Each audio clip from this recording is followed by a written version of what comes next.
Moi, c'est Idrissa Douchina, le présentateur. Là, aujourd'hui, on est là pour parler de l'actualité à Mayotte, vu les événements. Et puis, on est là pour débattre et que chacun donne son avis sur les événements et tout ce qui se passe, quoi.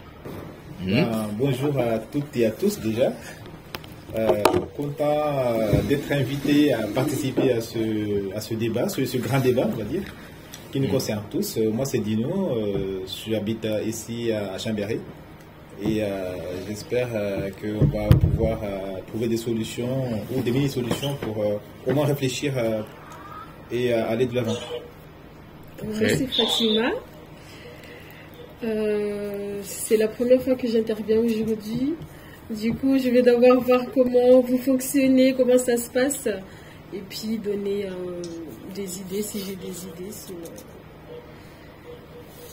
On fonctionne comme ça, comme tu l'as fait. D'accord, ok. Bonjour à toutes et à tous, moi c'est Darani. On a lancé ce débat, moi et mon collègue Idriss, pour pouvoir ramener des idées positives et améliorer certaines choses sur l'île. Parce que nos frères et sœurs, ils vivent quand même des choses qu'on peut nous expliquer aujourd'hui.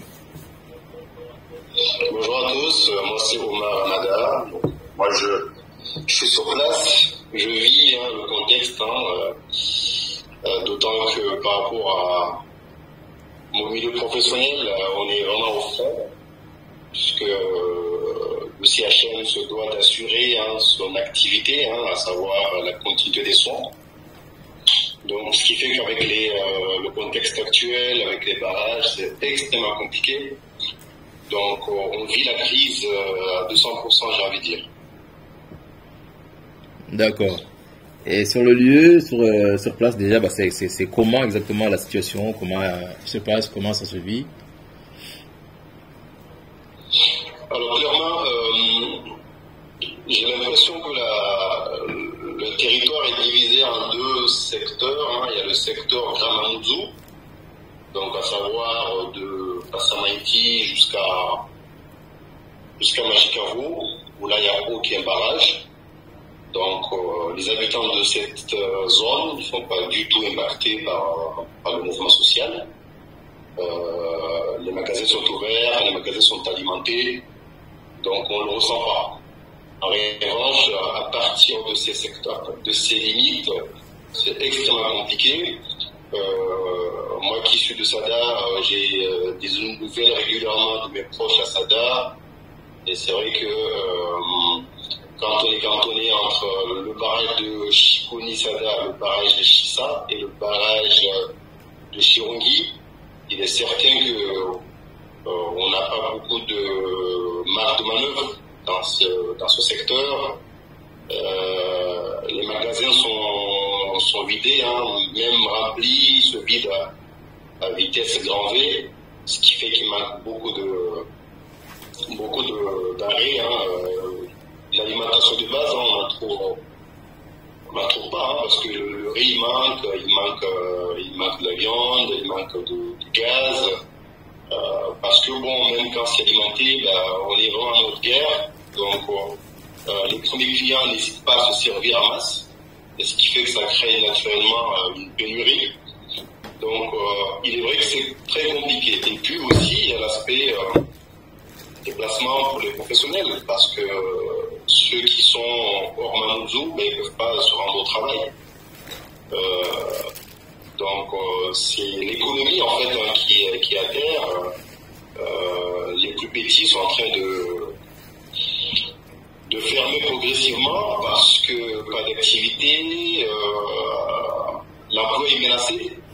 L'emploi est menacé parce que beaucoup des structures n'ont pas d'autre alternative que de licencier en fait. Au-delà de la crise sociale, je vois surtout une crise économique qui se dessine et qui va impacter le développement du territoire, et je pense qu'on est parti pour plusieurs années pour rattraper ce retard. Et puis le dernier point, et pas le moindre, c'est l'éducation, parce que les écoles sont fermées. Donc nos enfants ne peuvent pas se rendre à l'école. surtout, on va dire, les lycées, les lycéens, parce que généralement, les lycéens, il n'y a pas de lycée par commune, j'ai envie de dire, donc il y a toujours des déplacements. Autant les écoles primaires sont moins impactées quand l'enseignant est dans le village, mais dès lors où l'enseignant est dans notre secteur, il est certain que oui, il est limité en termes de déplacement. D'accord. Donc, j'ai une petite question. Est-ce qu'on peut connaître le nombre de barrages de manière générale? Oui, effectivement, parce que le mouvement il est porté par les forces vives. Donc, à travers les réseaux sociaux, ils ont une cartographie du territoire avec les barrages, on va dire, officiels. Donc, en termes de barrages officiels, du nord au sud, on a le barrage de Banabrois. Oui. On a le barrage de Tarofo-Milou. On a le barrage de Tingoni. On a le barrage de Passamaïti. On a le barrage de Kokoni. Le barrage de Tsaranou. J'ai sauté Tsaranou également. Oui. Chikoni, Pandélé et Carrefour-Mwezi. D'accord. Donc le sud et le centre sont vraiment, impactés par les barrages, quoi. Absolument, absolument. D'ailleurs, si vous avez suivi un peu l'actualité, hier il y a eu la réunion entre les leaders de ce mouvement et la population et les chefs barragistes qui ont décidé effectivement de libérer le barrage par rapport au courrier du ministre de l'Intérieur. Et hier, ils sont les leaders du mouvement. Hier, ils sont réunis à Tsaranou pour décider de la suite du mouvement. Oui. Donc, il y a eu une élection entre eux et à 65%, ils ont voté pour la reconduite du mouvement. D'accord. Enfin, la reconduite du mouvement. Seulement, les leaders voulaient effectivement qu'on arrête, qu'on stoppe le mouvement pendant une semaine et reprendre au retour des élus, parce que la stratégie consistait effectivement à s'appuyer sur les élus locaux pour un déplacement à métropole, pour négocier la déclaration de l'état d'urgence sécuritaire. Mais tout à l'heure tu as parlé de stratégie. Est-ce que dans ce mouvement il y avait une stratégie réelle derrière, ou bien ça s'est fait comme ça, sans stratégie, sans organisation? Parce que, en tout cas, c'est l'impression qu'on a ici, de mon point de vue, qu'il n'y a pas eu d'organisation, de stratégie. Et du coup, à chaque fois, c'est les manifestants. À chaque fois, on se met pas d'accord. Une fois après des réunions, on ne sait pas qu'est-ce qui a été dit clairement, qu'est-ce qu'on va faire. Et d'ailleurs, hier, moi, j'ai écouté un peu la radio à la fin de leur réunion. Certains disaient il fallait ouvrir, d'autres pas, et d'autres disaient on va ouvrir juste un petit peu. Du coup, on ne comprend plus. Est-ce que là-bas à Mayotte, on comprend mieux que nous ici ce qui se passe? Clairement, c'est le cacophonie, mais ici. Je pense qu'on a du mal à s'appuyer sur les erreurs du passé. Parce que les mouvements sociaux à Mayotte, c'est quasiment tous les 3-4 ans. En tout cas, les gros mouvements. Donc, on a vécu la crise 2011 qui a duré 45 jours, la crise 2018. Ce sont des crises qui marquent l'histoire de Mayotte, mais il y a peu d'écrits. Même si les acteurs ne sont pas les mêmes, mais on n'a pas été en capacité, effectivement, de s'appuyer sur les erreurs du passé pour mieux gérer cette crise, notamment en matière de proposition, en matière de stratégie, en fait, stratégie vis-à-vis de l'État. Comment se positionner clairement pour être crédible. Et puis aussi, c'est mon ressenti, je pense qu'on n'enseigne pas suffisamment l'histoire de Mayotte à cette nouvelle génération. Parce que les combats, ça se gagne quand on est conscient des valeurs véhiculées par nos aïeux, quand on est conscient des valeurs de ce combat. Et je pense qu'aujourd'hui, on est en avant certains, parce que les notions, on va dire les causes principales de ce mouvement de grève, c'est l'insécurité d'immigration. Mais derrière, ceux qui portent ce combat, la population locale, malheureusement, ça reste qu'à ça. Alors que, historiquement, on a toujours eu l'histoire de Mayotte, hein, même si on met l'avant les femmes, mais il y avait toujours effectivement une vraie stratégie avec des leaders qui portaient le mouvement avec une façon cohérente justement de défendre les intérêts de Mayotte. Aujourd'hui, je note d'une part qu'on n'a pas une stratégie claire qui est maîtrisée par les leaders, donc forcément ça crée justement cette forme de malentendu. D'hésitation, hein, même malentendu, d'hésitation même pour la population, parce que beaucoup n'arrivent pas justement à se décider, à se positionner. Et puis d'autre part, il y a le fait qu'on n'a pas une tête qui dépasse. On n'a pas une leader.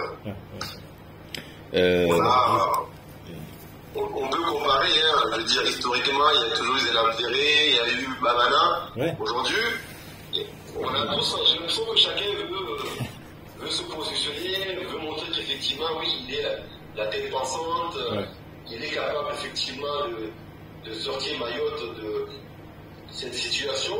Mais je pense qu'il faudrait, hein, dans nos stratégies déjà, vis-à-vis de l'État, montrer que oui, à Mayotte, on a réussi effectivement à avoir une maîtrise sur cette crise et à positionner une personne qui est devant nous, qui est capable effectivement de rassembler de par sa posture, de par sa sagesse, et qui est acceptée par tout le monde. Est-ce qu'aujourd'hui, la population est capable effectivement de désigner une personne et qui soit acceptée et qui soit respectée? Je ne suis pas sûr. Et justement, là-dessus, on est parti sur des blocages qui durent déjà depuis des semaines. Est-ce que c'était la meilleure solution au vu justement de la situation actuelle? Est-ce que ça aurait pas été mieux justement pour partir dans ce sens-là, mettre en avant un leader? Ça aurait pas été mieux justement de se baser sur les politiciens et justement qui se mettent d'accord pour pouvoir justement arriver à Paris et mettre un petit peu arriver d'une seule voix et mettre un petit peu la pression, enfin je sais pas comment c'est, mais voilà, arriver ensemble et montrer que voilà, qu'on est unis et qu'on sait exactement ce qu'on veut et non pas aller prendre la population. Certes, c'est une manière justement de mettre la pression et de montrer voilà que là on est à bout. Et ça se comprend. Mais est-ce que c'était la bonne manière, justement? Parce que là, moi, je trouve que les choses s'aggravent de plus en plus, en fait. En réalité, je pense qu'on est crédible vis-à-vis de l'État dès lors on a des élus qui nous représentent. D'ailleurs, c'est l'intérêt, effectivement, d'avoir des élus. C'est pour, effectivement, oui, porter la voix de la population. Force est de constater qu'aujourd'hui, à Mayotte, il y a un divorce, j'ai envie de dire, entre la population et les élus. Les élus, ici, on ne les fait pas confiance du tout. Donc, c'est une réalité. On est convaincu aujourd'hui que l'élu est là uniquement pour ses intérêts personnels. Donc, c'est un avis qui est partagé par beaucoup de Mahorais. Je pense de Mayotte comme de métropole. Donc, parce qu'on se connaît tous, hein, on vit sur un bout de caillou, on connaît nos élus. Même si on peut effectivement se baser sur un postulat qui consiste à dire qu'on a des élus qui nous méritent, ce qu'on mérite. Donc je pense que là-dessus, la population elle est consciente. On ne peut pas effectivement compter sur nos élus. D'ailleurs, on le voit dans ce mouvement, quand les forces vives sont constituées, et ils n'ont pas forcément cherché à s'appuyer sur les élus. Par la suite, ils se sont invités ou on est parti les chercher. Toujours est-il que malgré qu'ils se sont positionnés derrière, ils n'avaient pas leur mot à dire. En gros, les leaders de ce mouvement ont voulu effectivement, pour le côté, on va dire, apparence, montrer qu'il y a des élus derrière, mais à aucun moment on a laissé les élus porter ce mouvement. On a voulu juste montrer sur les photos que les élus sont dans ce mouvement, que le mouvement est légitime, que ce n'est pas uniquement la population qui s'est levée, mais la population a l'appui des élus, Mais aucun élu, vous pouvez voir, aucun élu n'a été invité, n'a été honoré, ou on lui a donné la place pour effectivement jouer ce rôle d'intermédiaire avec l'État. Jamais. Donc, ça montre une fois de plus, en fait, qu'il n'y a pas du tout de confiance entre nous et les élus. Donc, on a déjà répondu à ma deuxième question. Donc, voilà, les élus, justement, n'ont pas leur place là-dedans. Le mouvement est parti d'ailleurs que dans la classe politique, la classe des élus, quoi. Donc, Jean-Claude, toi qui viens de là-bas, qui as vécu la situation, quel est ton point de vue, quel est ce que tu proposes déjà, par rapport à ce que tu as vu, et ce que tu penses, la direction qu'il aurait fallu suivre, en fait? En fait, cette force vive, en fait, il s'est réveillé au jour lendemain. Il n'y avait pas rien du tout, en fait. En fait, ça s'est amplifié le jour où il y a eu plus d'immigration arrivée sur le stade de Cavani. C'est là que ça s'est passé au départ. Et le soir même, il y a eu déjà des altercations entre les jeunes de Cavani et ces immigrés. C'est de là où c'est parti en fait la force vive en fait. C'est à partir de là qu'ils ont créé le mouvement de force vive. Mais c'est quoi les forces vives? Je ne comprends pas. C'est quoi? En fait, on va dire, c'est des femmes en fait. Oui. C'est des femmes maoris. Oui. C'est des femmes maoris, comme d'habitude. Hein. C'est pas les hommes qui défendent Mayotte, c'est les femmes qui défendent Mayotte. Ouais, c'est un point de vue. Oui, mais si, parce que même si dans tous les réunions qui existaient là-bas, c'est très rare qu'il y a autant d'hommes que il y a plus de femmes que d'hommes. Après, d'un point de vue que j'ai participé dans des manifestations, on a tendance à utiliser toujours cette manière où les chatueuses, on les mettait devant. Oui, du coup, à chaque fois, on met les femmes devant en disant, eux, on ne va pas les bousculer, eux, tu vois, on se cache derrière. Et je pense qu'on devrait changer de stratégie et se concerter déjà, discuter, parler de quelque chose. Je dis, on va défendre ce sujet-là, on va défendre ce projet-là. Mais au sud, il y a un leader, au nord, il y a un leader. De ce qu'on voit dans les réseaux sociaux, on n'y est pas sur place.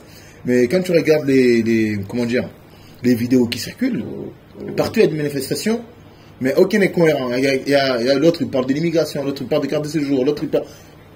Qu'est-ce qu'on défend? Quel est le projet, vraiment le sujet à défendre tout de suite? Parce que moi j'avais compris, ça commençait l'insécurité. Moi aussi, oui. Le départ c'était ça, c'était l'insécurité. Mais personne ne sait pas d'où sort l'histoire de le droit du sol et la carte de séjour. En aucun moment en fait. Mais le départ c'est ça. Tout le monde se dit non, il y en a assez de ce qui se passe. C'est l'insécurité. Mais dès que l'arrivée du ministre, on a oublié l'insécurité.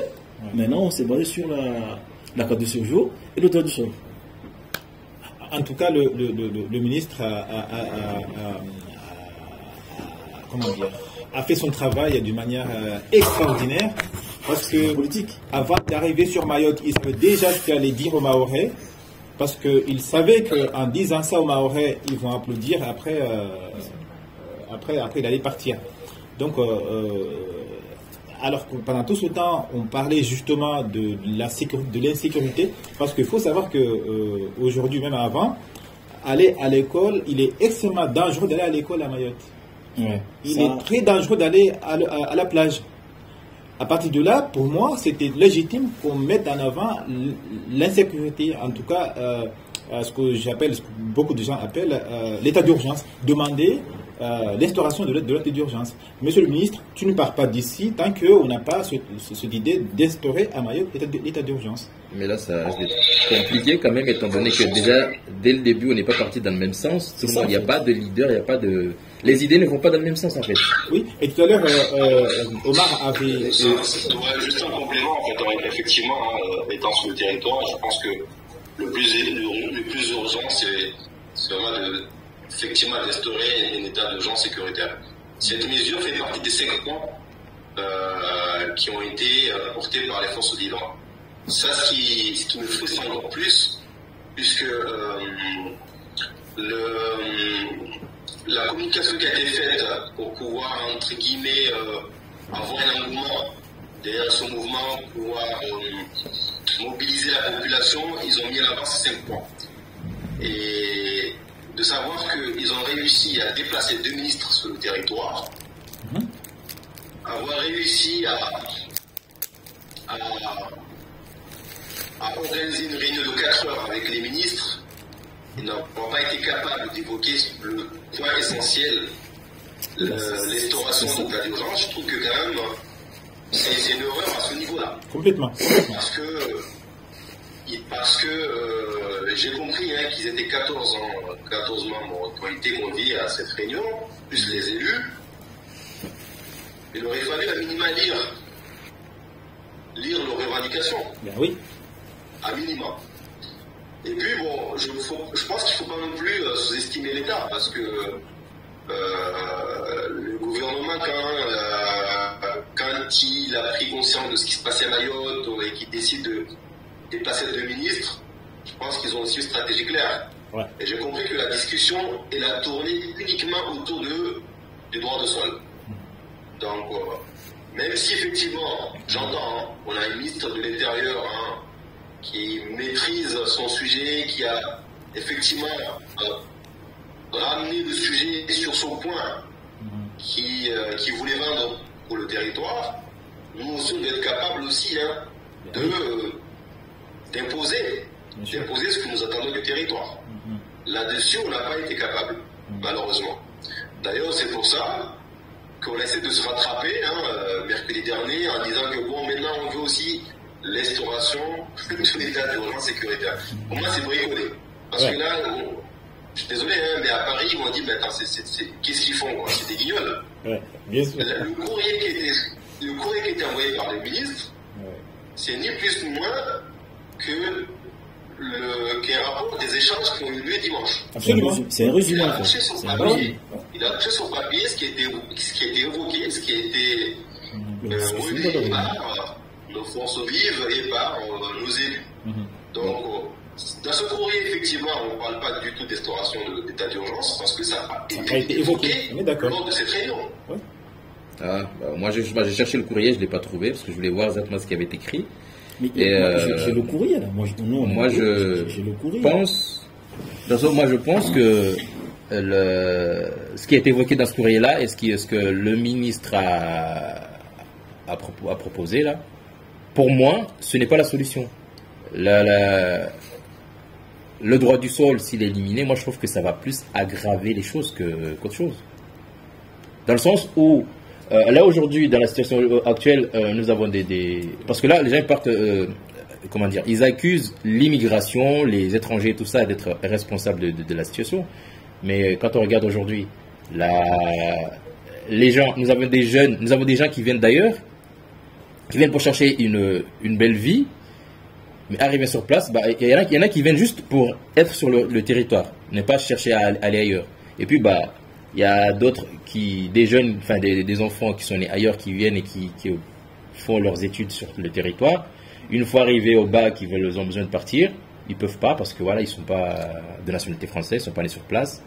Et puis, il y a des jeunes qui, eux, sont nés sur place, qui, au fil du temps, ils acquièrent la nationalité. Ils devraient acquérir.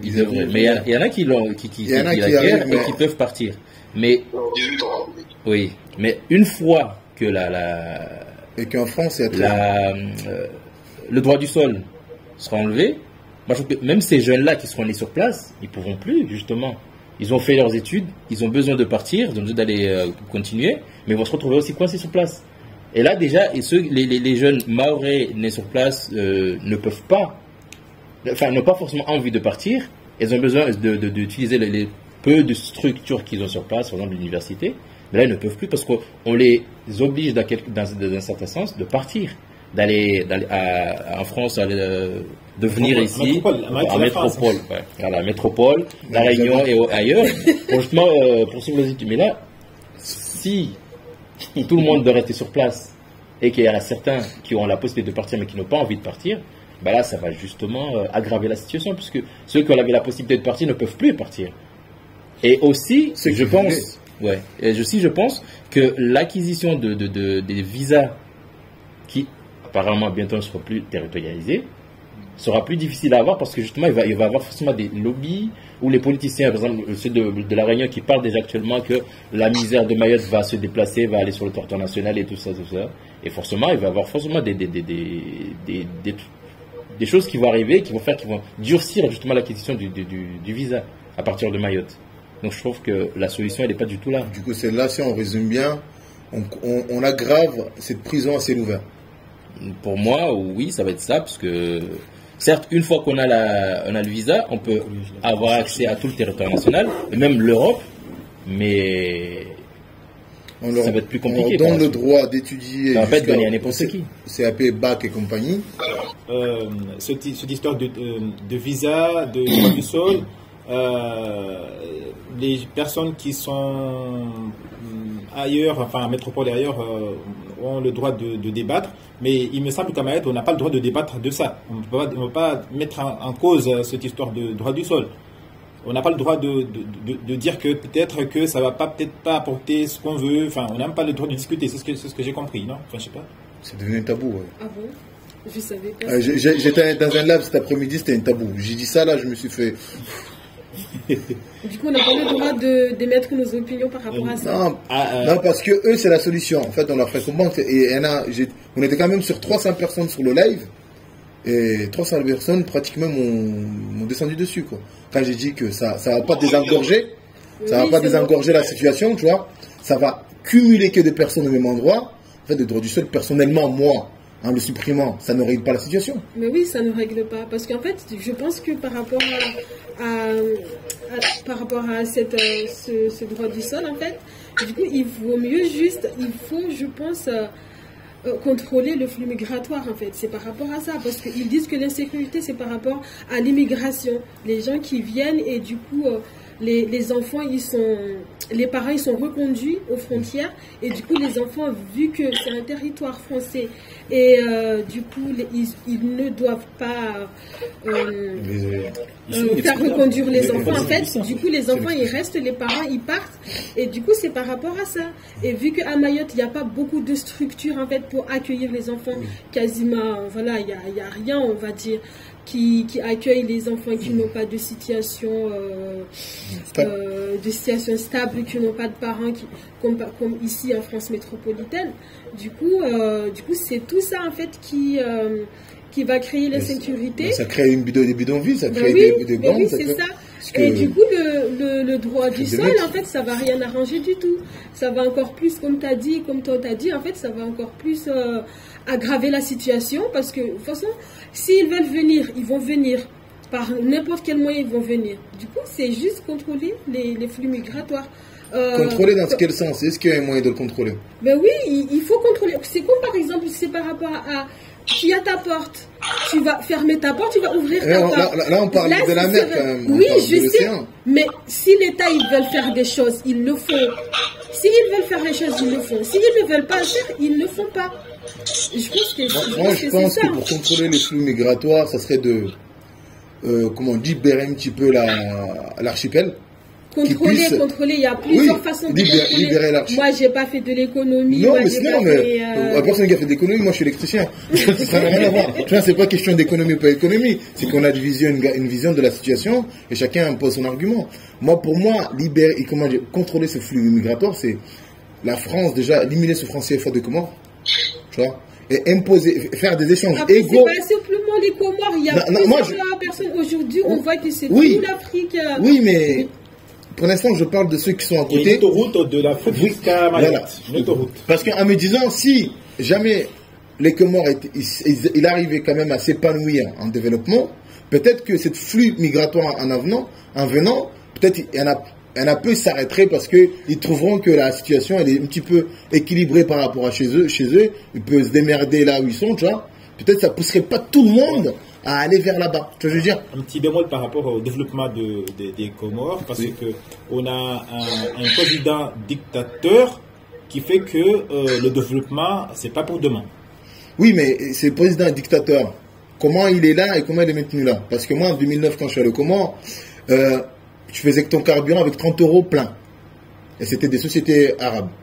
Je suis retourné en 2018, c'est Total qui a. Et le prix du gasoil au Comores, c'est le prix du gasoil ici en France. Avec 50 €. Pourquoi? Tu as la réponse, parce que c'est la France qui... C'est que la France manigance, en fait, il joue une double jeu, la France. Tu vois, ils se foutent de nos gueules un petit peu. L'État français, il dit non, mais eux, ils sont indépendants. Mais il tient quand même Les co-casseurs, c'est qui? C'est Colas. Les routes qui sont faites de Moroni jusqu'à Nimadza Bambao, c'est c'est la société Eiffage maquillée par une société chinoise. Chinois, oui. Tu vois? Mais quand je vois les camions, c'est marqué un grand Eiffage. Je me dis non, c'est des Chinois. Je me foutais de ma gueule, moi. Tu vois? Du coup, il y a ça, la France joue double jeu sur le terrain. Donc, tu es en train de dire que dans tout ça, dans toute cette crise, il n'y a pas de solution finalement. Finalement, la personne qui a la solution, c'est celui qui crée la crise, tout simplement. C'est qui alors? C'est l'État français. Pour moi, c'est lui qui. Est-ce que la France a envie de résoudre ce problème? Non, parce qu'il utilise, comme il disait Mohamed Azhar, tu vois, le dernier des premiers. Oui. Tu vois, nous on est un petit peu développé, on est un peu bien, du coup, non, on va aller là-bas. On va essayer d'instaurer ça, de mobiliser ça pour que les gens ne s'éveillent pas. Moi, je pense que la France a intérêt à ce que ces îles-là se développent. Après, c'est un avis personnel. Parce qu'il y a un moment, il y avait une des chefs de ce candidat, il a voulu créer une coopération régionale. Et ça a été bloqué. Parce qu'il sait que si, aujourd'hui, on peut acheter la viande à Madagascar, lui, ici, le président français, n'aura pas ce contrôle-là. Lui, il va perdre une certaine partie de cet argent-là. Parce qu'il ne peut pas contrôler tout ce qui se passe à Madagascar.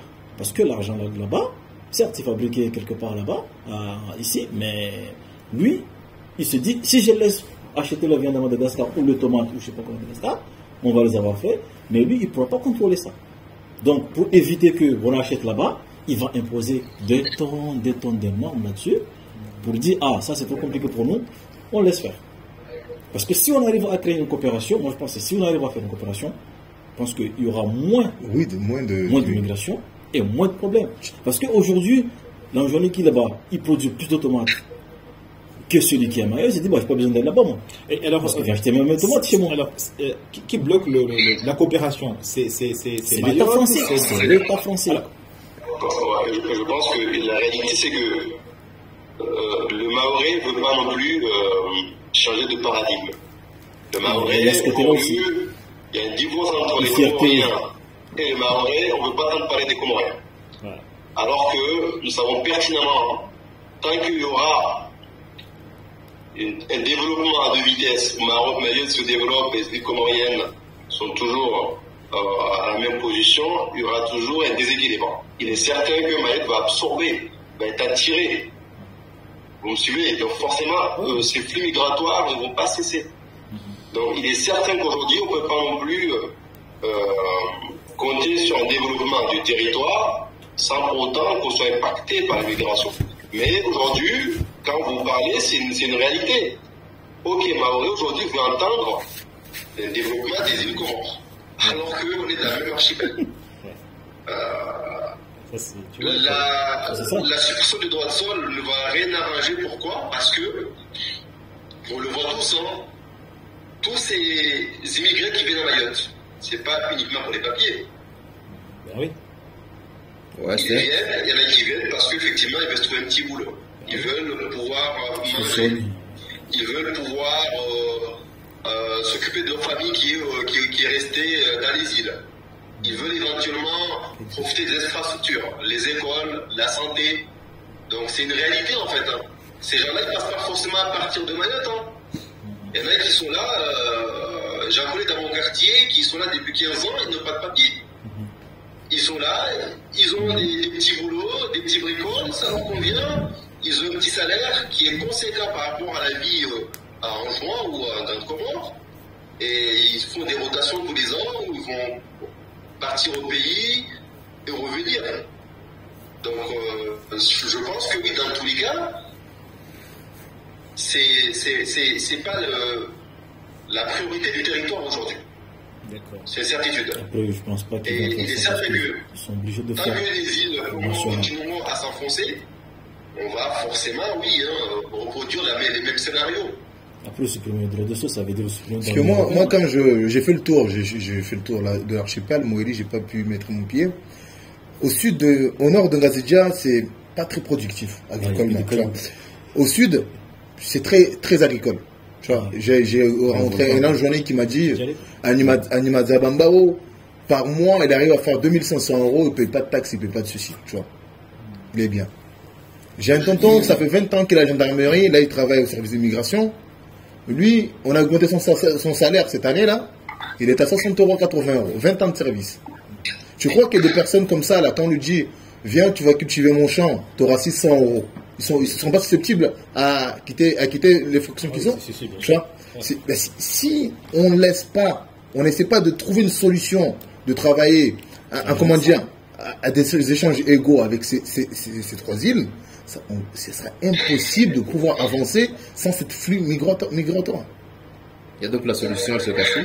C'est nous, en génération, il faut se concerter et changer ses mentalités. Peut-être que d'ici, nous on ne le vivra pas, mais peut-être que nos enfants, nos petits-enfants le vivront. Tu vois ce changement. Je pense que c'est un combat perdu d'avance, parce qu'il faut se rappeler qu'aujourd'hui, ce qui fait que ce conflit maroc-comorien continue à perdurer, c'est que tu as de l'autre côté l'État comorien qui ne reconnaît pas la souveraineté. Ouais, ça aussi. Des Maorais. Pour eux, Mayotte est comorienne. Donc, il est certain que tant qu'effectivement chacun ne prend pas ses responsabilités, n'assume pas clairement la situation réelle, les positions réelles, on ne peut pas s'entendre. Parce que tu ne peux pas aujourd'hui continuer à réclamer, à revendiquer l'appartenance de Mayotte dans l'Union des Comores et espérer une coopération. C'est impossible. Moi j'appelle ça. C'est certain que même dans 20 ans, le problème sera le même. Okay. Par contre, je pense que au regard du contexte actuel, je pense que on devrait, nous Mahorais, exiger d'avoir les mêmes droits que les autres départements, que ce soit métropolitain ou dans l'outre-mer, c'est-à-dire tout simplement ne pas partir sur des exceptions. Les exceptions, ce qu'ils appellent ici la partie législative, c'est-à-dire comme vous le savez, il y a beaucoup de lois qui ne sont pas appliquées à Mayotte. Il y a beaucoup de droits, d'avantages qui ne sont pas forcément appliqués sur le territoire de Mayotte. Donc je pense que l'État, étant donné que nous qui sommes à Mayotte, nous payons les mêmes impôts, on est imposé au même taux que tout Français, et derrière, on n'a pas les mêmes droits en matière de sécurité.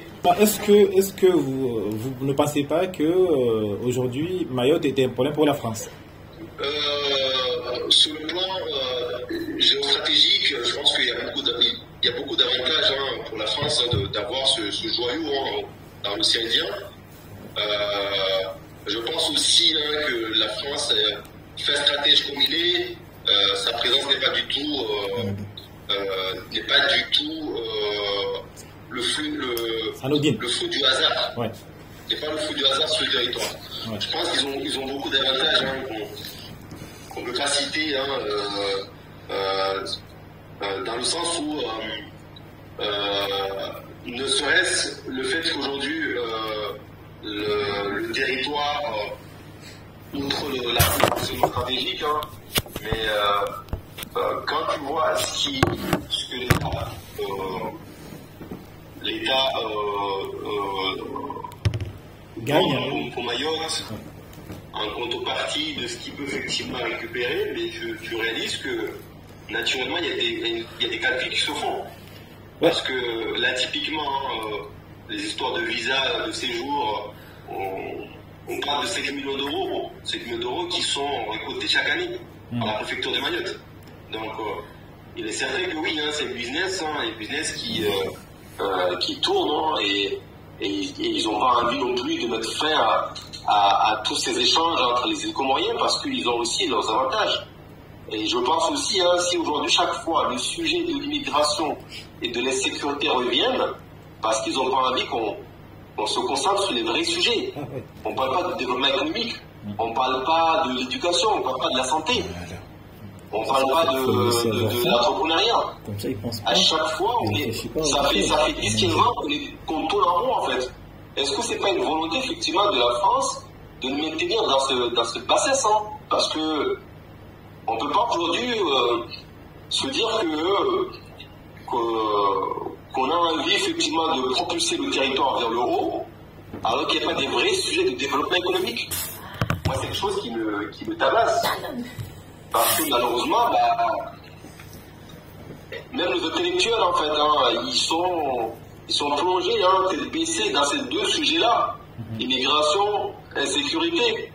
Et en matière d'insécurité, là aussi, je me dis que bon, l'État fait exprès de nous maintenir, hein, dans ce fléau, parce que tu le vois que même ces jeunes qui sont connus, qui sont à l'origine de beaucoup d'actes de barbarie, ne sont pas punis. Mayotte est petit, on les connaît, on sait que c'est tel jeune habite tel endroit, mais ils sont pas du tout, ils sont intouchables limite. Parce qu'on a envie effectivement de maintenir le rythme. Je parlais avec un collègue, hein, qui habite à Majicavo, qui me disait que tous les soirs à 19h, il y a des jeunes qui se pointent au même endroit, et c'est à coup de bombes lacrymogènes pour juste les écarter, hein, les éloigner. Ils sont là jeter des cailloux. Pendant 1 heure et demie, le lendemain, révélote. Mais il n'y a pas d'enquête derrière, ne serait-ce. Parce que tout ce qui se passe ici, combien de décès on enregistre par mois à Mayotte? Par semaine? Des enquêtes. Il n'y a pas d'enquête. Par jour même. Mais par jour maintenant, oui. Il y a peut-être qu'il y a un serial killer ici, hein, j'en sais rien. Mais il y a des morts, mais il n'y a pas d'enquête. Ça s'arrête là. Donc je me dis, peut-être aussi il y a une volonté de l'État, en fait, hein, de maintenir ainsi pour qu'on ne parle pas des vrais sujets, là où ils sont attendus. Et quels sont les vrais sujets justement qui devraient être mis en avant? Le développement, construction d'écoles. Je parlais de développement économique, je parlais du tourisme, je parlais de l'éducation, de la santé. Mais ce sont des vrais sujets, hein, parce que nous, en tant que Français, on mérite d'être... ne serait-ce qu'un soyez autant qu'un Français de savoir ou d'ailleurs. Oui, mais parce qu'aujourd'hui, on met pas les moyens là-dessus. Mais pourquoi alors on n'arrive pas à s'échapper de ce piège que l'État français nous a tendu? Pourquoi on n'arrive pas à s'échapper, toujours à revenir sur l'immigration, l'insécurité, l'étranger? Pourquoi on n'arrive pas à s'échapper et parler du développement, à parler de l'éducation, à parler du fleuron de Mayotte, parce qu'il y a quand même des choses aussi positives. Pourquoi on n'arrive pas à s'échapper? On est toujours revient toujours à ce sujet de l'étranger, de l'immigration. Chaque année, ça prend notre tournure. C'est plus grave que l'année dernière. Parce qu'on n'est pas en capacité de réclamer ne serait-ce l'application des droits communs. Basta. On est français, on n'est pas français. On est français. Pourquoi on ne bénéficie pas des mêmes droits que tous les autres départements français? Je pense que c'est ça ce qui doit être réclamé par les élus. Au lieu de se battre contre la sécurité et l'immigration, parce que l'immigration en France nous était pactée. Combien d'Africains arrivent sur le sol européen tous les jours? Ah oui. Donc je suis désolé, hein, c'est un fléau qu'on ne peut pas résoudre comme ça. Par contre, si on exige qu'on doit bénéficier des mêmes droits que tout Français, mais là on bloque la France. Mais ça fait quand même des années que on demande ça. Il y a plein de gens. Ça revient à chaque fois aussi. On demande justement les devoirs plutôt sont imposés, mais tout ce qui est droit, ça passe à la trappe à chaque fois. Et disons qu'on fait, le gouvernement fait la sourde oreille. Ça vient jamais. Moi, je pense que c'est encore une fois un manque de stratégie, une vraie stratégie pour faire les... Solidarité aussi de politiciens. Donc, tout ce qu'on réclame, on a vu 2018, on a eu un courrier de l'ancien ministre de l'Outre-mer, avec Gérardin, avec des mesures, il me semble que c'est ça, une mesure pour le territoire. Est-ce qu'il y a eu un suivi? Est-ce qu'il y a eu des relances de la part de nos élus? Là, on nous fait un joli courrier, on dit ok, on a identifié le problème, on va procéder de telle façon. Voilà les mesures, les revendications, voilà les mesures qui vont être portées par la France. Mais il n'y a pas de comité de suivi à Mayotte. Parce que l'État, effectivement, il s'est engagé, mais les gouvernements, ça change tous les 5 ans. Même si c'est toujours les mêmes qui sont là, il faut que nous aussi, on soit capables d'aller réclamer. Ça se réclame, d'aller exiger. On a un courrier à l'appui qui était signé par un ministre, avec des engagements forts, est-ce qu'on peut effectivement avoir un calendrier clair de manière à ce qu'on puisse avancer progressivement. Mais malheureusement, c'est pour ça que je disais tout à l'heure à l'ouverture qu'on n'est pas capable d'apprendre nos erreurs. Et je pense que le fait de mettre en place ce type de comité de pilotage, de suivi, de relance, permettrait effectivement, ne serait-ce de comprendre les vrais, de comprendre ce que la France cherche réellement à faire du territoire. Parce qu'à un moment donné, ils vont être bloqués, puisqu'ils savent que derrière, tout ce qu'ils vont dire, les Maoris sont vigilants. Aujourd'hui, peut-être ils disent que, écoute, ne soyez pas vigilants, on peut écrire n'importe quoi. On lève les barrages, dans 2 mois, ils vont oublier, ils vont passer à autre chose, et c'est fini. Alors que si on est vigilant et qu'on réclame, et il est certain que oui, on peut plus peser au niveau national. Moi, je pense que la France joue aussi la carte de l'usement du mouvement, en fait. Parce qu'il sait qu'au bout d'un moment, on va s'arrêter aussi. On va s'arrêter. Les gens sont fatigués, ils vont commencer à avoir faim. Alors que si on a faim, on n'arrive pas à réfléchir à autre chose.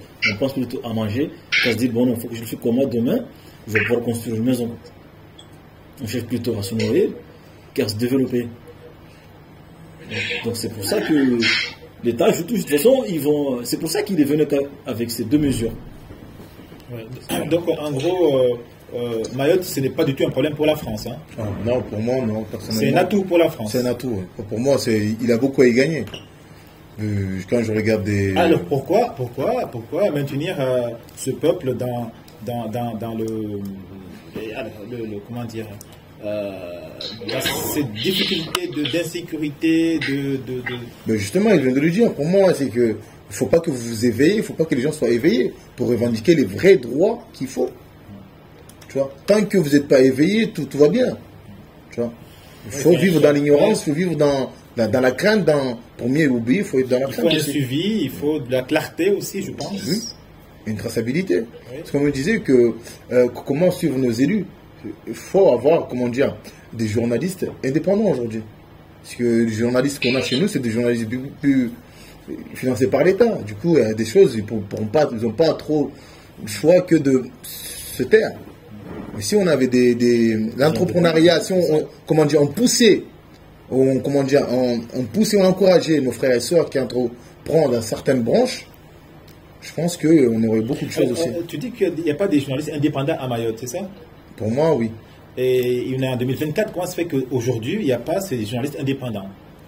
Comment on peut expliquer ça? Ça, je n'ai pas la réponse. J'ai pas la réponse parce que je ne me suis jamais plongé dedans. Alors, parce que, en fait, moi, je pense qu'à Mayotte, maintenant, pour monter une structure, en tant que Maoré, c'est hyper compliqué.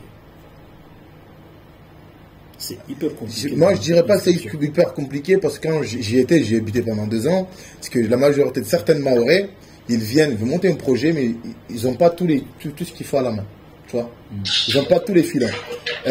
Certaines personnes, pour ne pas partir en vrille, certaines personnes, ils connaissent quelqu'un du coup qui les aide à monter bien le dossier. À monter bien le dossier, à être représentable sur certaines subventions, parce que je travaille à la communauté de communes, du coup j'ai eu 2-3 pour acquérir certaines subventions et compagnie. Mais le Maoré, ceux que j'ai connus, en tout cas qui venaient se plaindre là où on était, ils venaient, je vais ouvrir cette entreprise. Est-ce que tu as ça? Ouais, mais j'ai droit.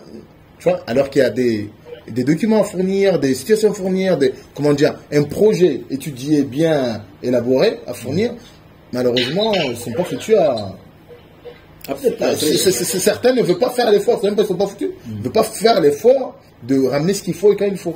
Mais ils estiment que, certaines personnes se entendent, on est français, on y a droit. Pour eux, c'est un argument très convaincant. Non. Alors, si je comprends bien, l'entrepreneuriat, c'est un peu compliqué à Mayotte, mais c'est une des solutions pour sortir de ce... Pour moi, oui, parce que la politique n'a jamais... C'est certains pays qui sont super développés, c'est le business. Le business domine la politique. Et, la question serait, est-ce que, pour ce qui est du développement du territoire, est-ce que forcément se baser sur l'État Parce que là, je vois aujourd'hui tout ce qui se passe, on dit toujours l'État, État, État, État, que ce soit sur le social, l'économie, la sécurité. Ouais, certes, la sécurité, ça c'est son. Mais pour ce qui est de justement l'entrepreneuriat et tout ça, est-ce que c'est vraiment l'État qui est derrière pour que justement il y ait quelque chose de structure? Parce que moi, je pense que il faudrait quand même commencer à initier d'abord la chose et après demander de l'aide. Parce que là, j'ai l'impression que tout le monde. Après, ce qu'il y a dans ce contexte-là, cette histoire de. Les gens ils disent l'État, c'est que moi, quand je vais ramener mon dossier, toi, tu dois valider mon truc, même s'il est complet, tu vois que mon projet il est bon. Toi et moi, tu préfères mettre mon truc de côté et le donner à Jean-Louis parce que tu veux pas que je sois plus que toi. On a un problème de l'infériorité, complexe d'infériorité. Est-ce qu'il confirme lui qui est sur place? Je ne partage pas parce que vous pouvez voir, sur 2022-2023, Maïf fait partie des départements où il y a le plus de création d'entreprises. Donc, ici, c'est un vrai labo, vraiment. Maïf, c'est un vrai labo, il y a beaucoup à faire. Il y a beaucoup de jeunes entrepreneurs locaux qui s'installent, qui créent des activités. Là-dessus, c'est indéniable. La difficulté, effectivement, c'est que oui, le climat social fait que beaucoup d'entreprises n'arrivent pas, entre guillemets, à s'installer dans la durée. Mais en termes de création, vous regardez les statistiques, en termes de création, il y a beaucoup d'entreprises qui se créent chaque année à Mayotte. Après, il faut voir aussi comment ils se développent. Et qu'est-ce qui fait justement que ça ne dure pas alors que justement ils sont créés, si justement ils sont là, ils vont créer du travail, ils vont aider les jeunes justement à pouvoir s'insérer dans ces domaines-là, mais aujourd'hui ça ne reste pas. Qu'est-ce qui fait que ça ne reste pas et qui aujourd'hui fait que les jeunes se retrouvent aérés, sans activité, sans prospect, sans vision de l'avenir, ça rien en fait. Des entreprises CDD, c'est ça? Non, mais après, moi, je pense qu'en fait, les Marocs, on n'a pas la culture de l'entrepreneuriat. On n'a pas cette culture. On n'a pas cette culture-là. Après, on arrive à faire des choses. Quand on regarde sur les 3 dernières années, malheureusement, on est toujours secoué par des mouvements sociaux. Oui, là, en l'occurrence, on a parlé de l'emploi tout à l'heure. Mais j'imagine pas le nombre d'emplois qui va disparaître, parce que les petites structures qui démarrent, il y a beaucoup d'entreprises jeunes à Mayotte qui ont 3 à 4 salariés. Il est certain, rester pendant un mois et demi, voire 2 mois sans travailler, il n'y a pas d'argent, il n'y a pas d'autre alternative que de licenciement pour cause économique. Et aujourd'hui, ce sont des paramètres qui font que c'est très difficile, parce qu'avant cette crise, on a eu la crise de l'eau. Et la crise de l'eau, pour ne serait-ce dans le milieu de la restauration, c'est extrêmement compliqué de ne pas avoir de l'eau et de pouvoir assurer un service en continu. Donc, on enchaîne crise sur crise, ce qui fait que c'est difficile dans ces conditions de pouvoir effectivement assurer la pérennité de l'entreprise. Et pourquoi les barrages durent aussi longtemps à Mayotte qu'ailleurs? Je pense que parce que d'une part, c'est trop loin. Le des yeux, le du cœur, donc la distance réagit, la distance. Ses ministres, un barrage en Ile-de-France ou un barrage à Lyon, je pense que le lendemain il y a des solutions. Après, il y a une question de médiation aussi. Il faut attendre quasiment 3 semaines pour qu'il y ait un déplacement des ministres. Vous voyez? Donc, c'est que bon, on n'est pas toujours considéré, il faut dire les choses. On devrait peut-être avoir 10 Estelle Youssoupha pour que le message puisse passer au niveau national. Aujourd'hui, Estelle fait le boulot. Mais vous imaginez, si on avait 4 parlementaires qui avaient la même poigne, la même implication, je pense que peut-être que oui, on aurait réussi à faire bouger les lignes. Aujourd'hui, bon. Et alors, c'est que début de ce mandat. Mais avant Estelle Youssoupha, on n'avait pas idée qui était là. Les députés, ils sont passés, les sénateurs sont passés, on a même oublié parce qu'ils n'ont pas pesé au niveau national. C'est une réalité. Donc aujourd'hui, oui, on a une élue qui est là, qui est engagée, mais je pense qu'il en faut plus. Et bon. On puisse effectivement, on puisse réduire ces délais. Parce que la France, peu importe ce que nous vivons ici, il va s'appuyer sur nos élus, nos parlementaires. Ils doivent effectivement servir d'intermédiaire entre nous, les Mahorais, et le gouvernement.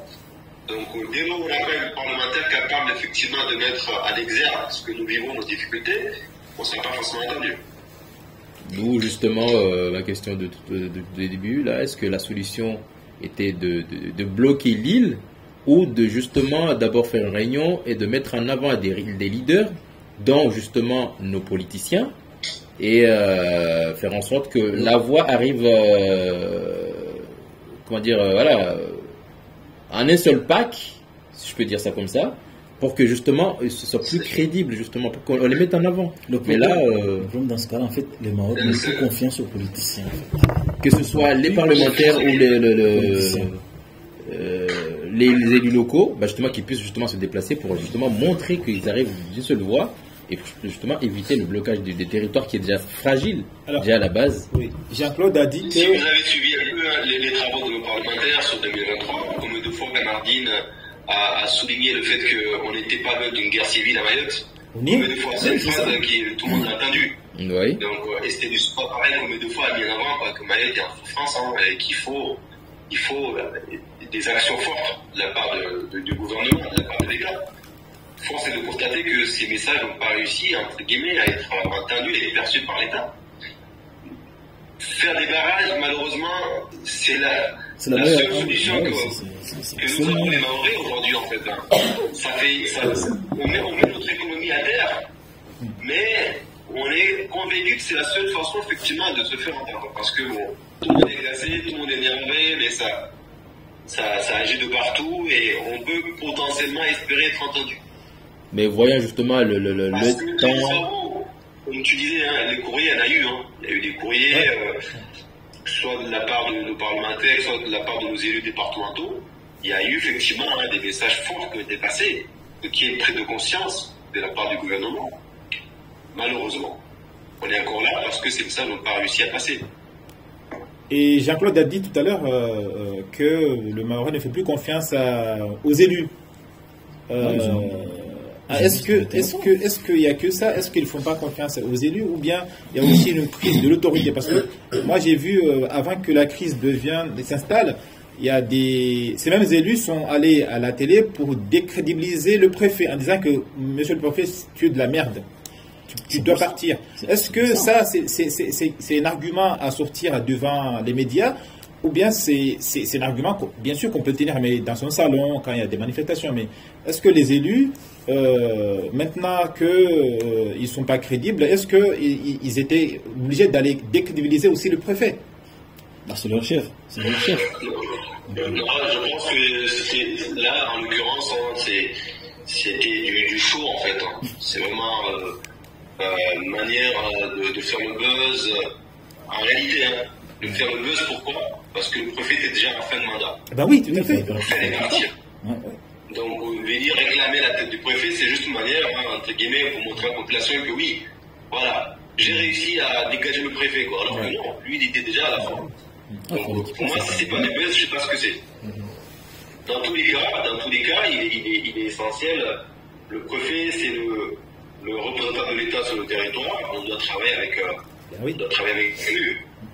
On ne peut pas aujourd'hui se mettre l'État sur le dos, quoi. On a besoin effectivement de renouer le contact, de dialogue et de discuter. Donc, chose qui a été faite, parce que le dernier préfet est resté 2 ans et demi à Mayotte. Pendant ces 2 ans, il y a eu beaucoup de travaux, il y a eu beaucoup d'actions fortes de la part de l'ancien préfet. Ça veut dire que oui, il y a eu des échanges réguliers avec les élus locaux. Donc, quelle serait une solution qui aujourd'hui pourrait réunir tout le monde et faire en sorte qu'on puisse aller dans le même sens? Et justement, que ce soit pour les politiciens ou même la population elle-même, pour pas qu'elle se soulève toute seule comme ça en créant voilà, certes aujourd'hui c'était pour mobiliser le gouvernement, mais que justement qu'on puisse aller dans le même sens et pas forcément aller affaiblir une partie ou même une grande partie de la population. Alors une des solutions, déjà on a dit, c'est encourager l'entrepreneuriat. Il faut savoir qu'à Mayotte, sauf si je me trompe, il y a 80% des personnes en âge de travailler qui sont dans la fonction publique. il y a 20% qui travaillent dans le privé. Donc je pense qu'il faut encourager cette partie entrepreneuriat. Donc le privé, il faut donner une image positive donc, au secteur privé. Et parce que c'est eux qui vont embaucher des personnes diplômées ou pas, mais en tout cas, ça va créer de la richesse. Et ne pas toujours chercher le confort dans la fonction publique, on va dire. Oui. Après, je sais pas. Alors, oui, c'est une réalité. Donc, je pense que c'est une des choses qui peut nous amener à réfléchir autrement qu'à rester toujours sur l'insécurité, sur l'immigration, etc. Parce que ça va ramener des main-d'œuvre qui n'avaient pas à Mayotte, qui n'a pas à Mayotte, ou des spécialités que des fois on demande à La Réunion, on les fait venir de métropole. Alors que si on cherche bien, j'en suis sûr qu'il y en a 2 ou 3 sur l'île qui ont des compétences et sur certains domaines. Mais malheureusement, il y a des structures qui sont inexistantes sur l'île, quoi. Après, des fois, à Mayotte, tu trouves un poste inadapté à la personne. Il y a ça aussi. Mais s'il ne trouve pas autre chose. Oui, mais c'est pas qu'il ne trouve pas autre chose. La personne, il y est. La personne, il y est. Mais ce poste-là, c'est parce que c'est mon cousin. Ah ben c'est l'emploi favoritisme. Ça fait mal aussi. Et ça, c'est malheureux parce qu'on handicape l'île. On handicape parce que si on ne prend pas la personne compétente, qui a l'expérience qu'il faut pour faire avancer les choses, mais on met mon frère parce que c'est mon frère. Ouais, c'est ça. Là, on se tire une balle dans le pied. C'est une réalité. Moi, c'est une réalité. C'est une balle qu'on se tire dans le pied, c'est handicapant. Ok, mon frère, c'est mon frère, mais s'il n'a pas fait le nécessaire d'être là, je condamne tout le monde en fait. Je favorise le mien, mais je condamne toute l'île, en quelque sorte. Ça, c'est toujours en fait. C'est ça qui est malheureux en fait. Ça, c'est toujours. Ou sinon, si tu mets ton frère là, mais va le former d'abord. Non, mais. Oui, mais une personne compétente. Tu veux favoriser ton frère. Envoie l'information, qu'il soit compétent demain. Si on lui pose A, il peut dire plus B égale C, au moins. Mais si c'est A, il bégaye, c'est qu'il y a un souci, tu vois. On s'handicape tous. C'est ça, on paralyse. Il y a aussi cette partie-là qui fait que ça fait beaucoup de. Parce qu'il faut qu'on change nos mentalités, il faut qu'on change. C'est à nous de changer. Parce qu'on a une facilité de pointer du doigt à l'État, alors qu'en amont, nous, on ne fait pas le boulot. Chez nous, on ne balaye pas assez. Il faut que ça change. Il faut qu'on change de mentalité, il faut qu'on voit autrement. Tu vois. Pour la mentalité doit évoluer, hein, parce que moi, je m'appuie sur la réalité de terrain. Je peux pas aujourd'hui ne pas prendre en compte le nombre de créations d'entreprises qu'il y a sur le territoire. Par contre, il est certain que tant que c'est mal le serpent qui se mord la queue en fait, hein, parce que tant qu'on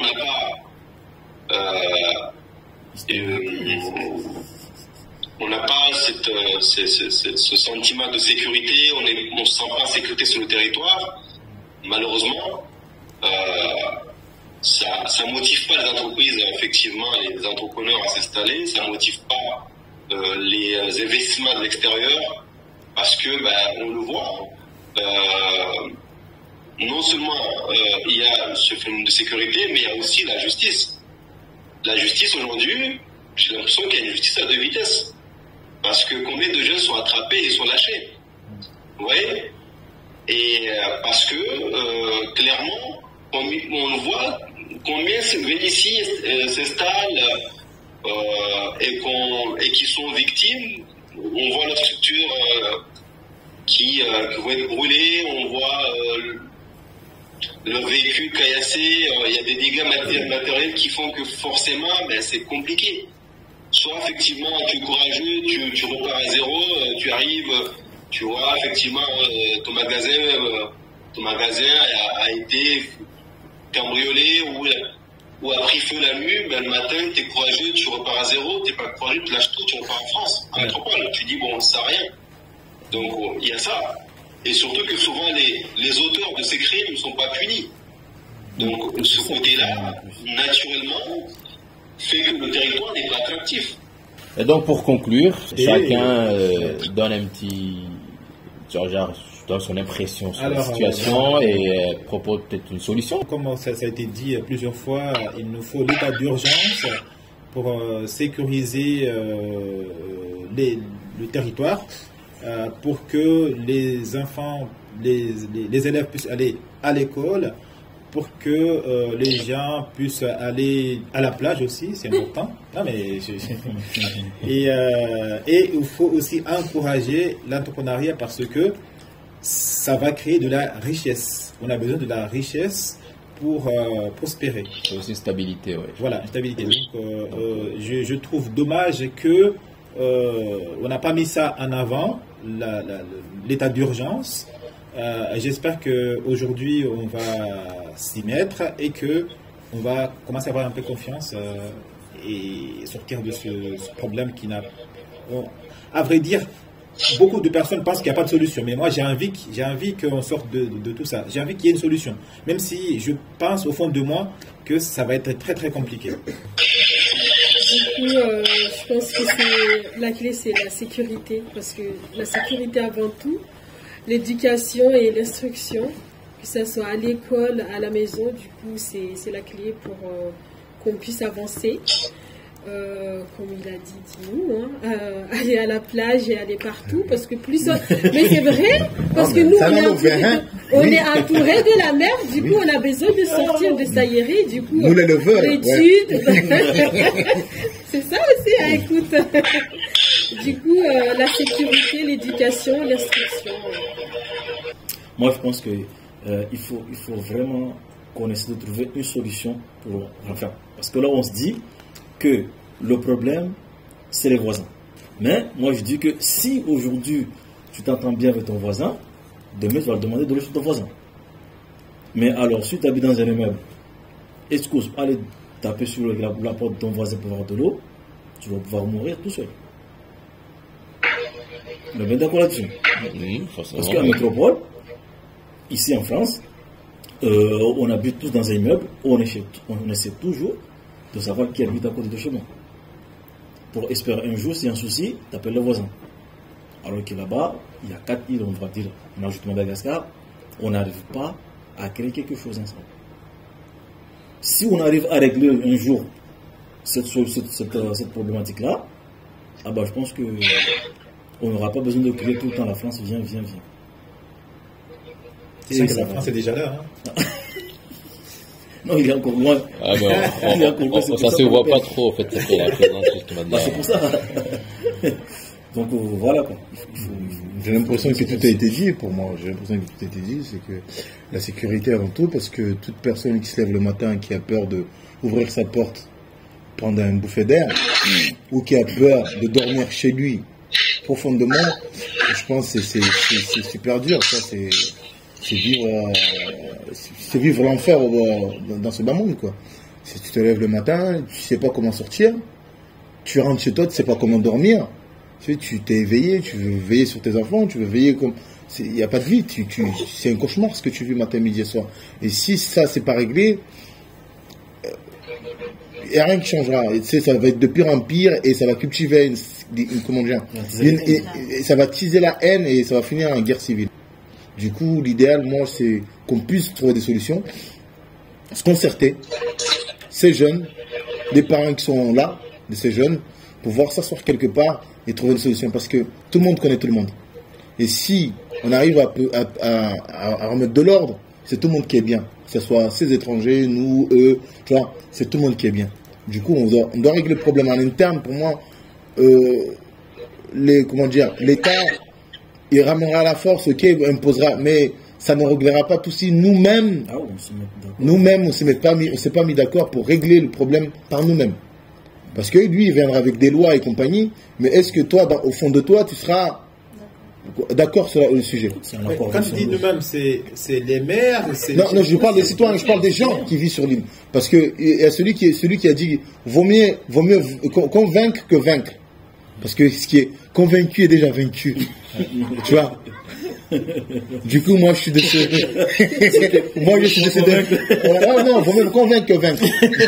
Du coup, moi, je suis décédé. Voilà. Parce que ce qui est convaincu est vaincu. Voilà. Mais ce qui est vaincu, non, je vais me revenger. Du coup, le problème n'est pas réglé. Du coup, j'espère qu'on pourra partir de cette philosophie-là de s'asseoir et manger autour d'une table tous les 4 matins ensemble, quoi. Mais c'est un peu précis. Donc tu as dit que c'est pas le maire.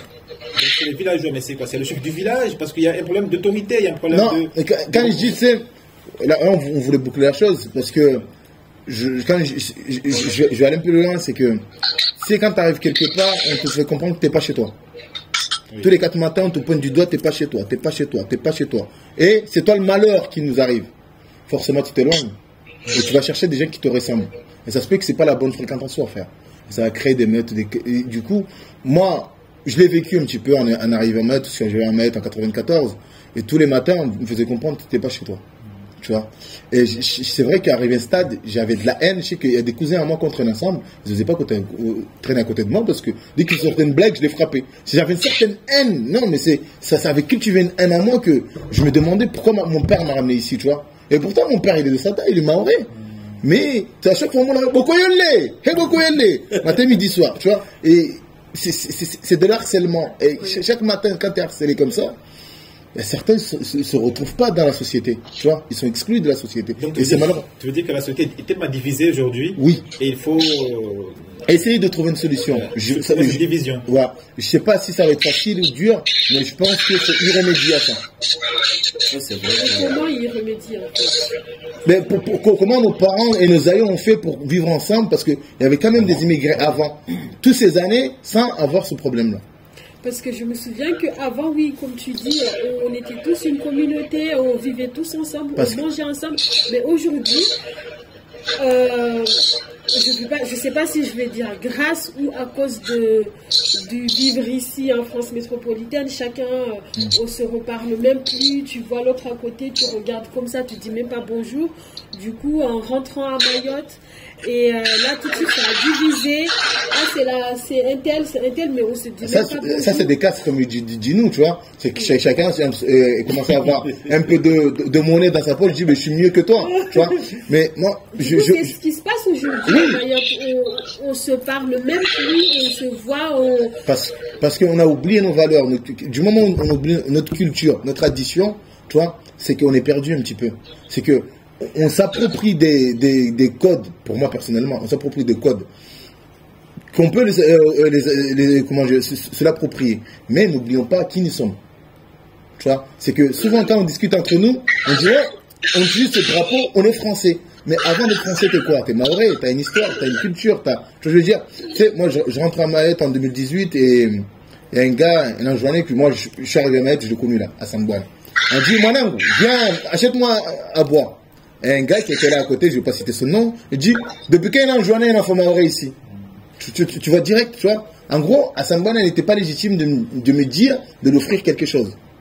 Tu vois, c'est un journée, du coup, il n'a pas le droit de me parler. Je trouvais ça dommage. En fait, ça m'a pincé le cœur. Parce que ce gars-là, il m'a éduqué. Dans quel sens? Quand je séchais l'école coranique, il me chopait au coude, va à l'école coranique. Quand je faisais des bêtises qui me chopaient vers la campagne, c'est ça l'éducation, tu vois. Et arrivé à ce stade-là, on me dit, mais t'es pas chez toi. Ou t'es pas la bonne personne pour lui parler. C'est dommage. Ça cultive aussi un rejet. Et c'est quoi ce qui nous a divisés alors? C'est le pouvoir d'achat? C'est le... Je pense que c'est ça le pouvoir d'achat, le fait de dire j'ai plus que toi. Ou j'ai été à l'école plus que toi. Je suis plus inculqué plus que toi, tu vois. Et malheureusement, c'est même de famille, hein, on va même pas aller loin. On parle des frères et sœurs. Celui qui s'en sort un peu mieux, on regarde l'autre. Ses enfants, ils viennent tout manger chez moi tous les jours. Alors qu'avant, chez nous, tu rentrais chez ta tante, tu rentrais à la cuisine, tu mangeais. C'était normal, tu vois. Aujourd'hui, je pense que nos codes, on les a perdus. Et les valeurs, on les a balayées. Tu vois, vraiment, on les a mis de côté. C'est pas, on n'en veut plus parce qu'on s'approprie des codes qui ne sont pas les nôtres. Moi, je veux mon intimité, je veux mon coin, je veux mon... Tu vois, tout le monde veut cette partie-là. Mais n'oublions pas d'où l'on vient. Parce qu'à l'époque, à midi, toute Mayotte, hein, midi, surtout les samedis, dimanches, là, personne n'était dehors. Tu étais à l'école coranique.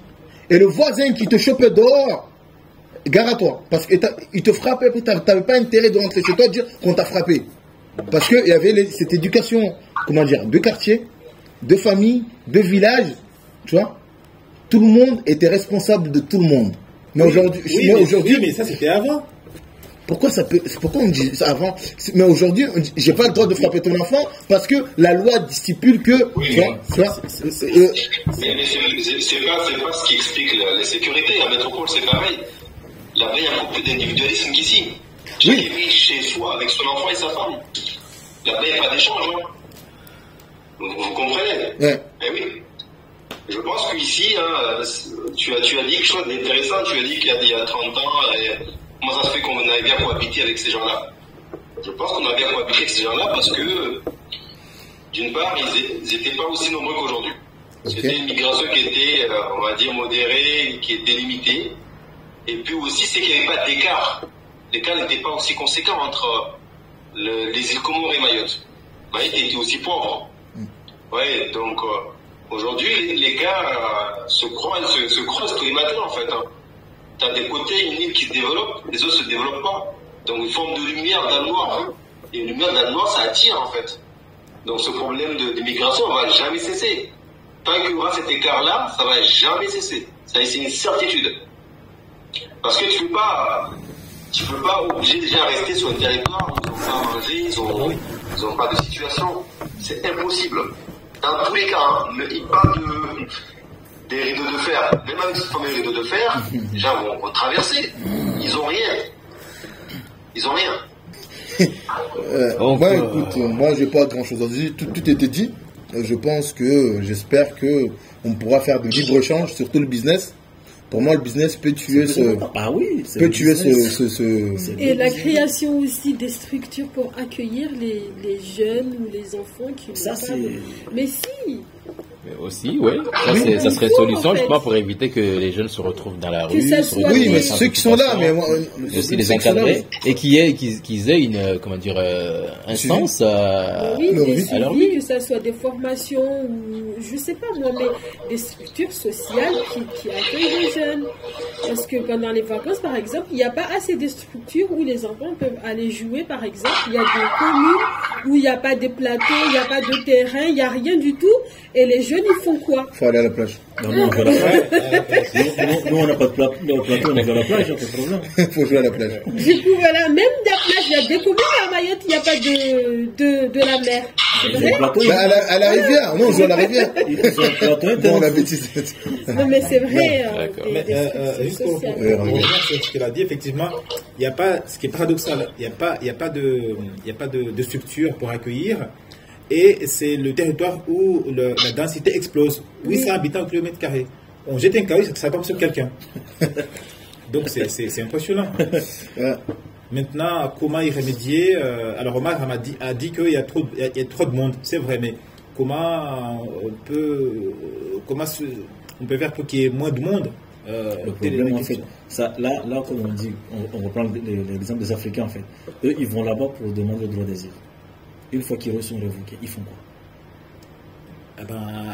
Ils restent là, ben oui. Donc, au fur et à mesure, on vient, ils sont révoqués, ils s'accumulent. Ils s'accumulent. Même s'ils peuvent renvoyer tous les enjeunes qui sont à Mayotte pour repartir au Comores, je sais pas, ou les Madagascar, mais ils resteront toujours. Parce que moi, j'étais là-bas et j'ai l'impression qu'il y a plus d'Africains que d'enjeunes. C'est mon impression. J'ai l'impression qu'il y a Non, je pense pas. Il y a l'impression qu'il y a plus d'Africains que d'enjeunes. Lui connaît pas Msanga chez Happins.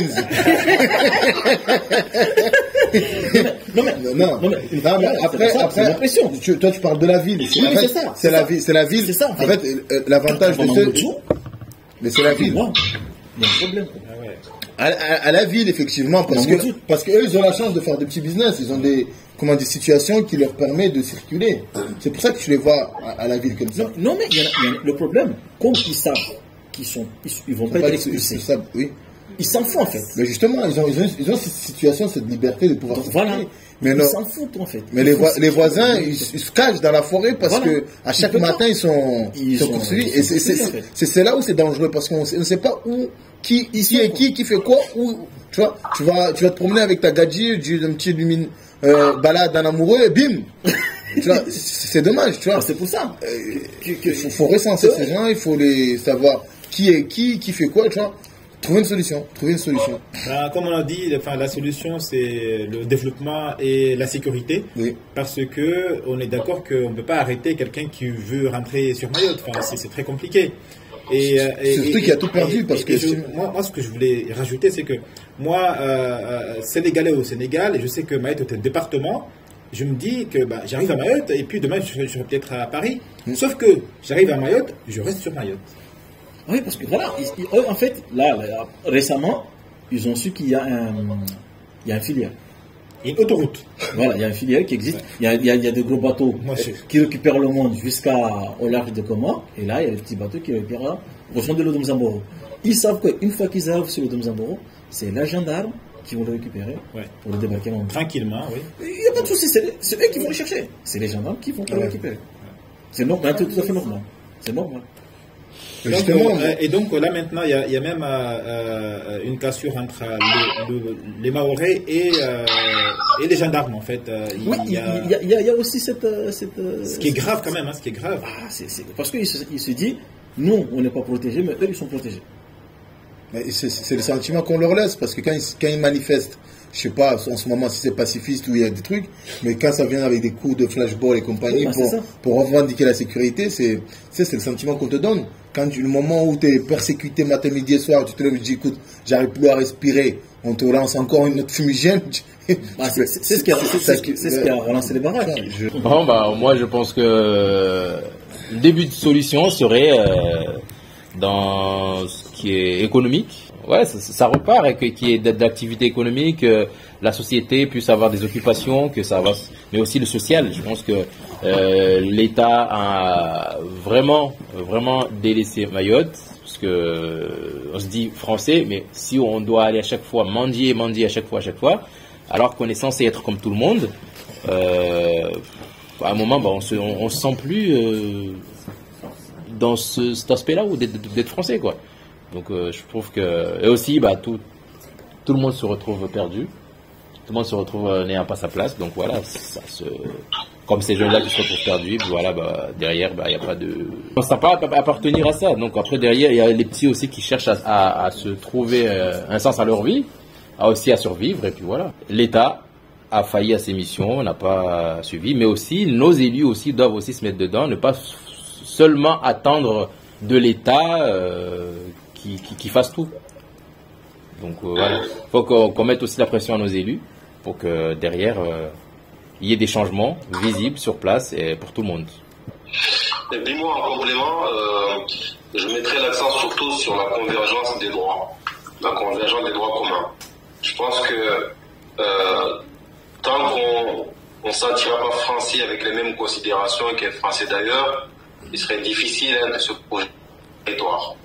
D'ailleurs, on le voit aujourd'hui, le département souffre beaucoup de matières grises. Hein. Il y a beaucoup de départs, que ce soit des intellectuels mahorais, il y a beaucoup de départs des enseignants, des médecins, même ceux qui aimaient le territoire, qui étaient là, ils ont fini par partir parce que, à force d'être victimes des faits d'insécurité, ils ont fini par tourner le dos au territoire.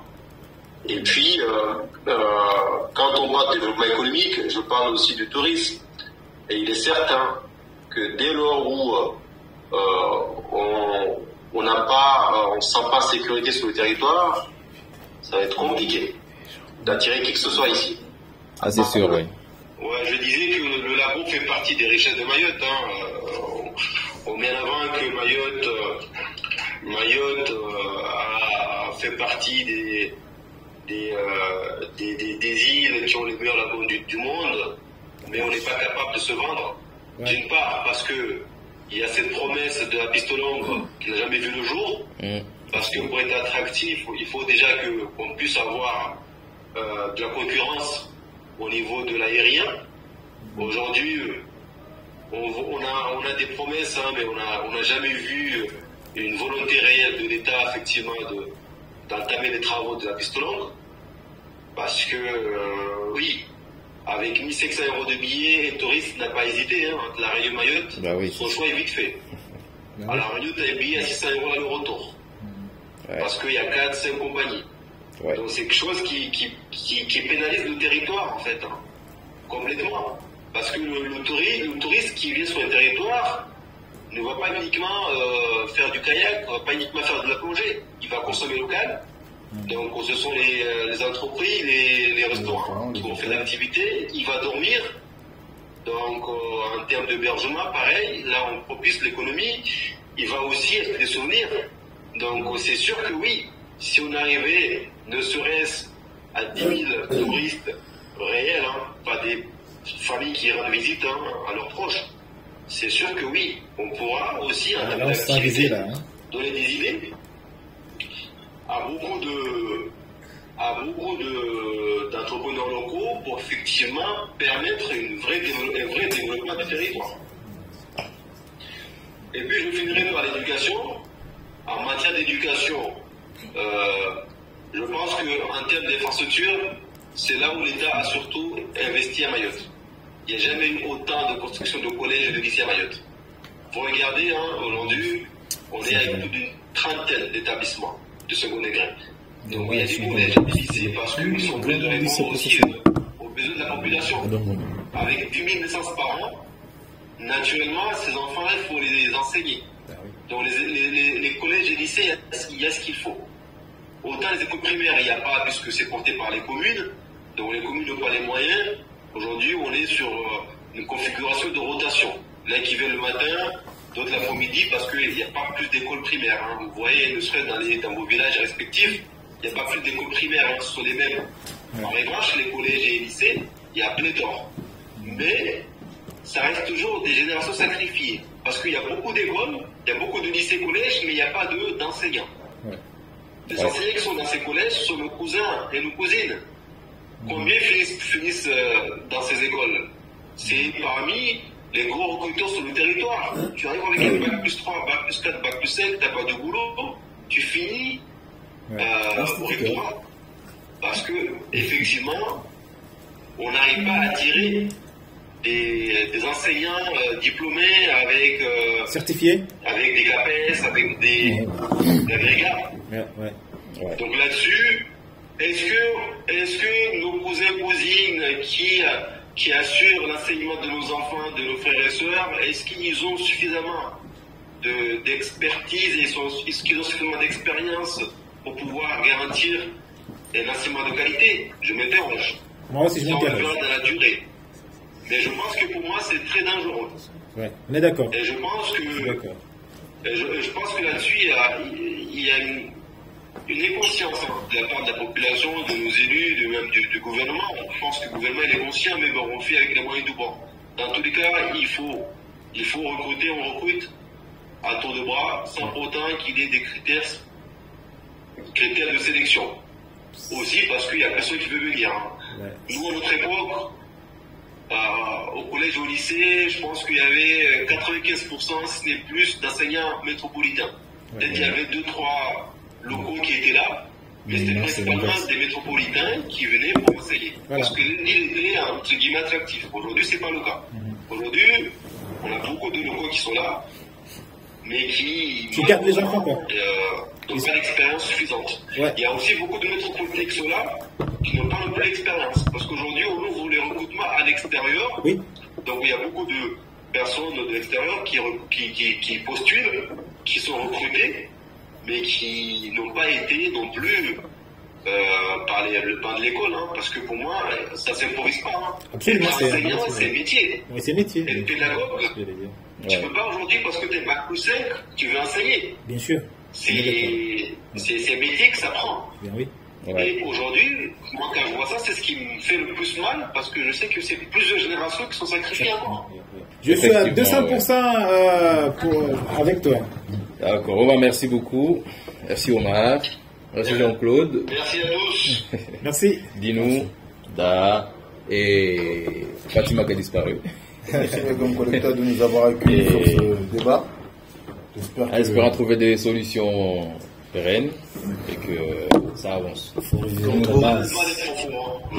Il faut revenir à la base. Pessimiste, hein, mais l'état sur le territoire, sincèrement, on est très très profond. Moi, c'est vraiment la partie visible de l'iceberg. Hein, tout ce qui se passe en arrière-plan, honnêtement, je comprends tous ceux qui partent, hein, qui décident de quitter. Moi, je reviens dans pas longtemps. Famille, à métropole, à la Réunion, parce que la situation est très préoccupante. Moi, je reviens dans pas longtemps. Donc... gardons espoir. En fait, je pense que si à la rigueur, on avait une visibilité à long terme, se dire que bon, là ça va pas, on serre les dents, on serre la ceinture, dans 2 ans ça va passer. Mais le problème, c'est que on n'a pas du tout de visibilité. On ne sait pas où est-ce qu'on va.